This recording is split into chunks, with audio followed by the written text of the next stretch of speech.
Hey everyone, Till here. In today's video, I'm testing out the new watercolor inks that were sent to me from St. Louis Art Supply. So the guys at St. Louis Art Supply have set up a new company or brand called Federal Color, and this is one of their new products, the Optimist Mixable Color. And this set has the CMYK colors. Let's look at the characteristics first. So the inks are archival, waterproof, light fast, and UV resistant.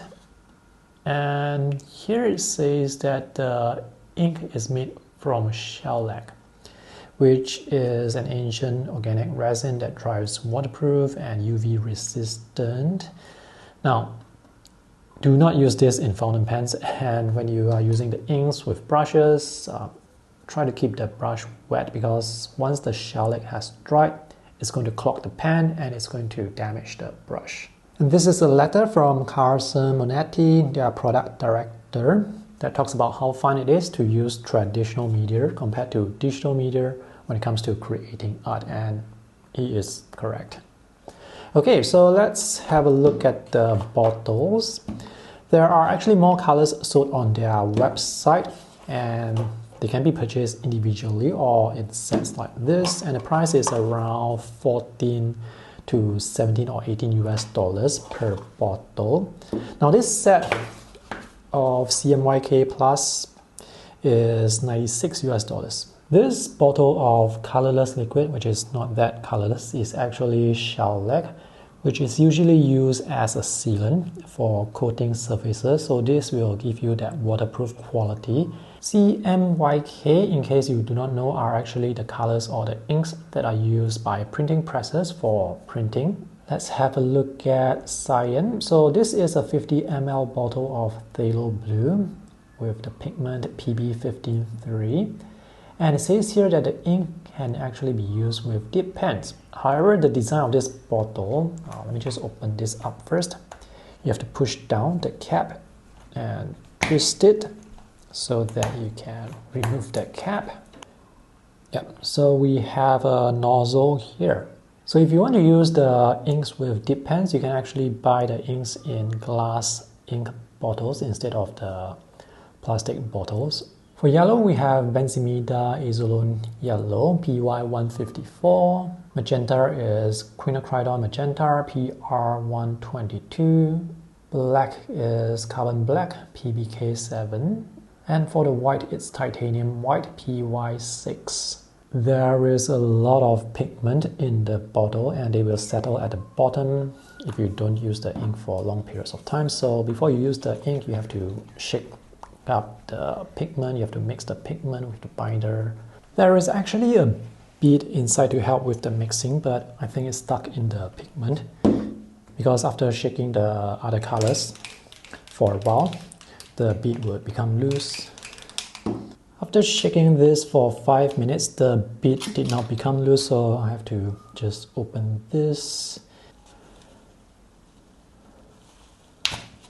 This is quite deep, which is good, which means it's very unlikely for the ink to flow out from the gap, if there is any gap. I don't have anything else to stir, so let me just use this screwdriver. See how solid the pigment is? If you accidentally drop ink on the floor like I just did, make sure you wipe the ink up very quickly, otherwise the ink will be permanent on the floor because it has shellac. I have finally released the bead that's stuck in the pigment. To prevent the bead from being stuck again, after each painting session, I recommend you shake the bottle again to mix the pigment and the binder and store the bottle horizontally. When the pigment settles, it's going to settle horizontally, and there will be a larger surface area of the pigment that's in contact with the binder. So that should in theory allow you to mix the pigment and binder more easily, compared to having the pigment settle like this, where the surface area is just one small circle. So I had my screwdriver here earlier, and I have tried to wipe away the white ink, and some of the ink that has dried are now permanent. Permanent as in it's waterproof, so even if you spray water now and you try to wipe this away, you can see that it is not going to be wiped away. Thankfully, this is a porcelain palette, so I can actually just scrape the ink away. This is the reason why you should not use the inks in fountain pens and why you should clean your brushes after each use, because once the ink is dry, it's going to clog your pen and harden your brush.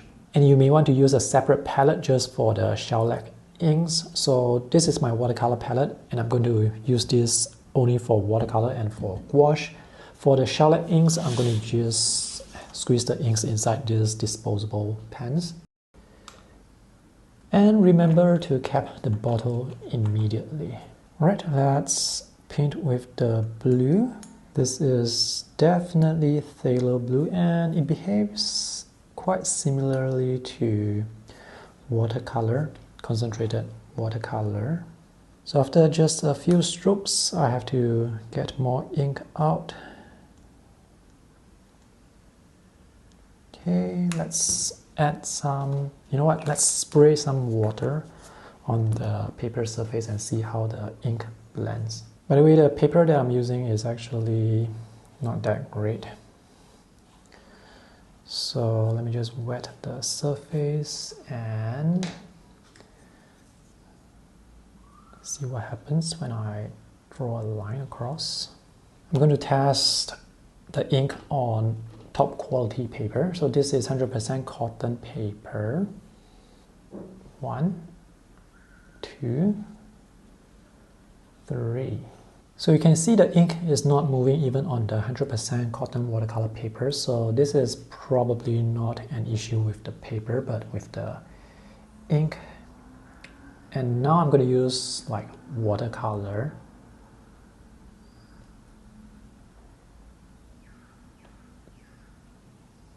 You can see here with watercolor, the paint will actually blend softly on the wet surface. And for the last line here, you can see the blend is very smooth. See how the third horizontal line is almost indistinguishable. In other words, you shouldn't expect the same results when you're using watercolor techniques with shellac inks. I did not clean my brush thoroughly enough. Okay, now the brush is clean, and this is PY154, and this is very vibrant. You know what? While there is still some yellow here, let's mix some blue in it to get a green. And I have to work fast because once the yellow is dry, the yellow will not mix anymore because of the shellac. Okay, so this is the green you can get from these two mixes.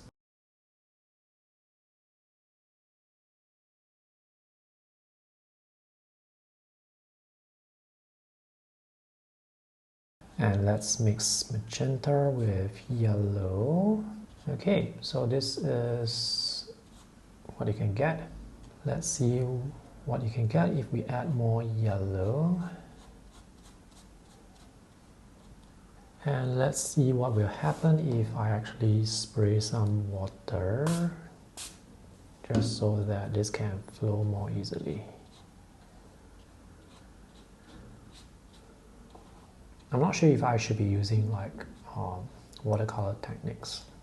Let's have cyan with magenta, and this is magenta. Yep, you can get purple. Let's have white as well, and this is clogged quite badly. Alright, in luck, I found a paper clip. I wasn't able to push the paper clip through the front, so I've just opened up the bottle again. So I'm trying to push it from the back, or maybe try and scrape out the pigment. Alright, I finally pushed the paper clip through. And just try to push out as much pigment as possible so that it will not clog that easily again. If you do not want the problem with ink clogging, I would probably recommend you get the glass bottle with the bigger bottle opening, because You can extract the ink out with droppers like this. You can get plastic droppers or glass droppers. And also, because of the bigger bottle opening, if the pigment is stuck at the bottom, you can just insert some metal rod or wooden rod or something inside to stir the bottle easily, compared to stirring the pigment in this tall vertical bottle. And now let's dilute the inks and see what we have. So this is blue, and I probably should use white first instead of blue first. You know what, let me just squeeze some ink onto the paper. So I guess that's one advantage of having such a design. Oops, just one drop will do. Let's have another drop. So this actually looks kind of like wash. Oops. And this is opaque. White is obviously opaque. Oh, okay, this actually looks kind of nice. It has this painterly effect. All right, let's have yellow here. The brush is not clean. So let's have more yellow and add a drop of white here. Another drop. Here. So once the ink is dry, and the ink dries quite fast, you can just paint over like this, and this has pretty good covering strength. And let's have magenta here, so the brush is not perfectly clean. And you know what, let's see if we can cover the blue. And we are able to cover the blue quite nicely. Let's test the black as well. So this is white. And I'm just going to use the black from the bottle so that I don't dirty the brush. That is one drop. This is quite opaque. Let's have more yellow.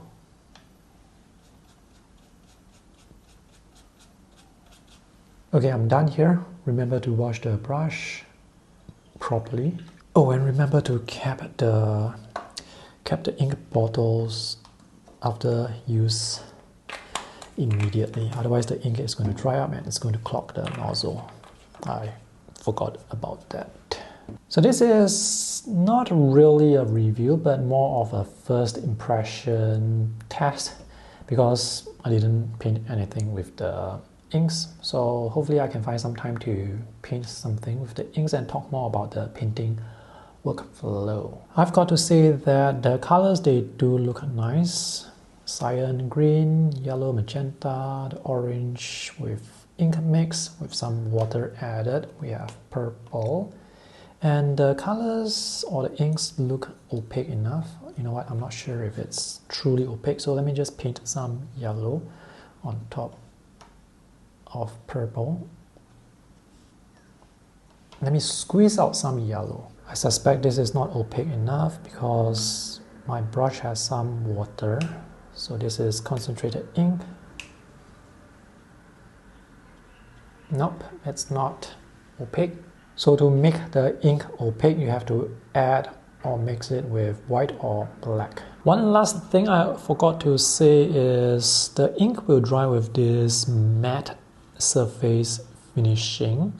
And once it's dry, it's permanent. So this cannot be reactivated with water because the shellac is going to have this protective coating on top. So this almost looks like gouache, but it's permanent. Since I have some ink left here, let's test it with a dip pen. Let me just soak the pen nib here as much as I can. So yes, this ink can be used with dip pens, and I spelled magenta wrongly. Let's add some shellac here and see if this is going to dilute the yellow. It does dilute it slightly.